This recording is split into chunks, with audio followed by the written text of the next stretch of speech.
বলেছিলাম নতুন মান্ডালার কাজ শুরু করেছি। A3 সাইজে নতুন একটা মান্ডালা শুরু করলাম। অনেক দিনই হলো, পার্টি-শাটি হচ্ছে বেশ। পুকার জন্মদিনের রেশটা না বেশ অনেক দিনই চললো। যা হয় আর কি, একটা গেট টুগেদার থাকলে তার অনেক রকম প্ল্যানিং থাকে। যাই হোক, সেই সব সেরে উঠে এবার আমি একদম মনোযোগ দিয়ে আঁকতে বসে গেলাম। এটা একজন বলেছে করে দিতে একটা মান্ডালা। উনি আগেও আমার কাছ থেকে নিয়েছে। এটা আমি একটু অন্য প্যাটার্নে করেছি।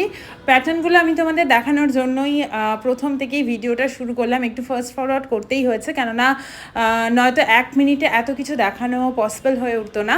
এই মান্ডালাটার আমার অনেক কিছু করার প্ল্যান আছে। এটা খানিকটা মান্ডালা পোর্শন তো আমি করবোই, তার সাথে সাথে কিছু কলকা ডিজাইনও করব, মানে এর সাথে আমি অ্যাক্রিলিকেরও কিছু কাজ করব।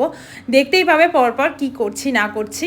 এখানে আমি ফাইন টিপসের যে পেনটা ইউজ করেছি তার নাম্বার হচ্ছে 0.3। চলো নেক্সট পার্টের জন্য ওয়েট করো, আর ভালো লাগলে কিন্তু লাইক করতে ভুলো না ভিডিওটাকে। চলো টাটা।